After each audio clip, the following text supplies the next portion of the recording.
안녕하세요. 오늘 정말 흥미로운 연구 자료를 가지고 오셨어요. 고양이 사료에 곤충 단백질을 쓰는 것에 대한 최신 논문이라고요? 네, 맞습니다. 이게 요즘 반려동물 사료업계에서 꽤 주목받는 주제거든요. 아, 그렇죠. 저도 들어본 것 같아요. 신데렐라 바퀴벌레, 마다가스카르 바퀴벌레, 그리고 슈퍼원 분말이라. 이름만 들으면 좀 낯설긴 한데. 그렇죠. 좀 그럴 수 있죠.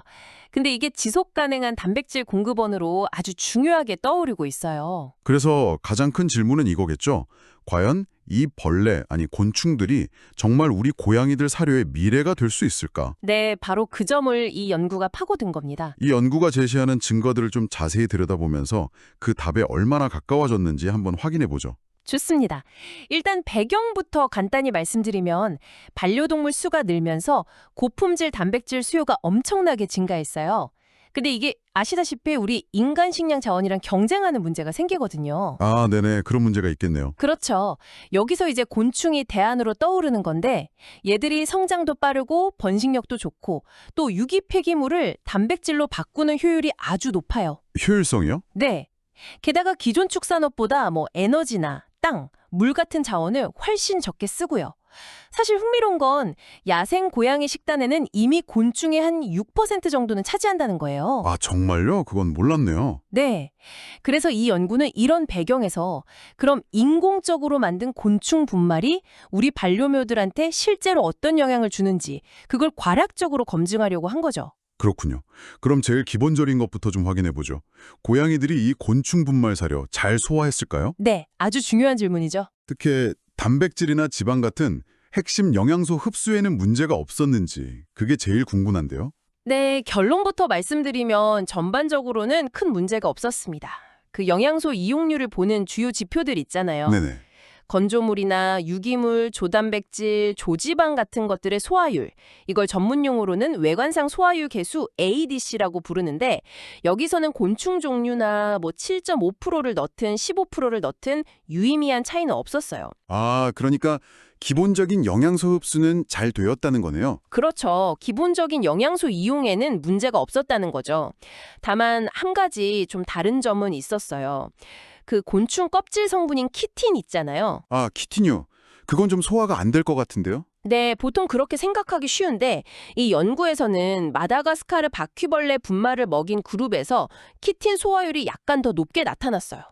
근데 더 중요한 건 이 연구에 사용된 정도의 키틴 함량 대략 한 1.7%에서 5% 정도인데 이 정도가 다른 주요 영양소 소화에 나쁜 영향을 주지는 않은 걸로 보인다는 점입니다. 오, 그렇군요. 그럼 소화에 큰 문제가 없었다면 정말 다행이네요. 그럼 실제 고양이들 건강 상태는 어땠어요? 혈액 검사 같은 걸로 확인했을 텐데 전반적으로 괜찮았나요? 네, 맞습니다. 그 부분도 당연히 확인했죠. 다행히 혈액검사 결과를 보면 신장 기능을 보여주는 요소 유레아나 크레아티닌 수치, 그리고 적혈구, 백혈구 같은 혈액세포 수치 모두 건강한 고양이의 정상 범위 안에 있었습니다. 아, 정말 다행이네요. 네, 그리고 대변 상태나 pH 같은 것도 다 안정적으로 유지되었고요. 한 가지 약간 특이한 점이라면 15% 농도로 마다가스카르 바퀴벌레 분말을 먹인 그룹에서만 소변 pH가 아주 살짝 올라갔다는 건데요. 아, 그건 왜 그랬을까요? 글쎄요, 다른 그룹에선 관찰되지 않은 현상이라 이게 정확히 왜 그런지는 좀 더 연구가 필요해 보여요. 특정 미네랄 함량 차이 때문일 수도 있고요. 하지만 당장 건강에 문제가 될 수준은 아니었고 전반적으로는 부정적인 영향은 관찰되지 않았다고 보시면 됩니다. 알겠습니다. 소화도 괜찮고 주요 건강 지표도 양호하다면 그럼 이제 그 다음으로 궁금해지는 게 바로 장속 환경이네요. 요즘 마이크로바이옴 이거 정말 중요하게 생각하잖아요. 맞아요. 장 건강 정말 중요하죠. 네.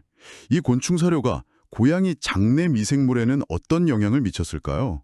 이것도 상당히 흥미로운 결과가 나왔는데요. 장내 미생물 군집의 다양성, 그러니까 알파 다양성, 베타 다양성 이런 지표들에는 큰 변화가 없었습니다. 변화가 없었다는 건 좋은 신호인가요? 네, 그렇다고 볼 수 있죠.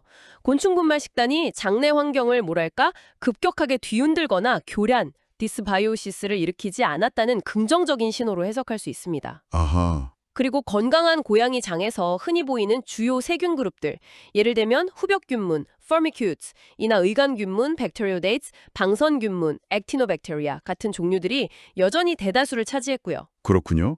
그럼 기존의 건강한 상태를 잘 유지했다는 거네요? 네, 기본적으로는요. 다만 세부적으로 보면 약간의 변화는 있었어요. 곤충 분말을 먹였을 때 의간균문 비율이 살짝 늘고 특히 그 안에 속하는 프리보텔라라는 특정 균주 비율이 높아지는 경향이 보였는데요. 근데 이게 뭐 비정상적인 건 아니고 성묘액에서도 관찰될 수 있는 그런 변화와 비슷합니다. 아, 그렇군요. 까지 할 수 있다고요? 이건 정말 예상 밖인데요. 네, 아직 가능성이지만 충분히 흥미로운 부분이죠. 자, 그럼 이 모든 결과를 종합해 볼 때 이 연구가 우리에게 말해주는 핵심은 뭘까요? 정리해 보면 이 세 종류의 곤충 분말을 최대 15%까지 첨가한 식단이 적어도 단기적으로 봤을 때는 성묘에게 영양학적으로 안전하고 또 뭐 건강이나 장 환경에 큰 문제를 일으키지 않는다. 뭐 이 정도로 요약할 수 있을까요? 정확합니다.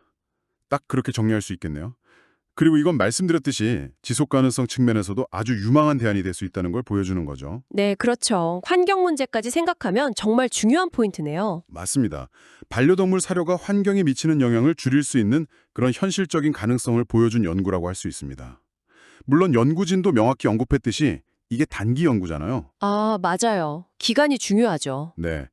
그래서 장기적으로 계속 먹였을 때의 효과라던가 아니면 고양이들이 실제로 이걸 얼마나 좋아하는지 그 기호성 문제, 그리고 뭐 새끼 고양이나 나이 많은 노령묘 같은 다른 생애주기에 미치는 영향, 또 혹시 모를 알레르기 유발 가능성 같은 것들에 대해서는 앞으로 더 많은 연구가 필요합니다. 아직은 답해야 할 질문들이 남아있는 거죠. 그렇군요. 아직 가야 할 길이 좀 남았네요. 영양학적으로는 괜찮을 수 있겠다 싶으면서도 마지막으로 이런 질문을 한번 던져보고 싶네요. 이건 뭐 연구 결과라기보다는 좀 더 생각해볼 문제인데요. 네, 어떤 질문이시죠? 아니면 다양한 식감에 대한 욕구를 충족시켜 줄 수 있을까요? 그러니까 영양 성분표 너머에 있는 고양이가 느끼는 그 식사의 만족감이라는 측면에 대해서도 우리가 고민해 볼 필요가 있지 않을까 하는 생각이 들어서요. 당신은 어떻게 생각하세요?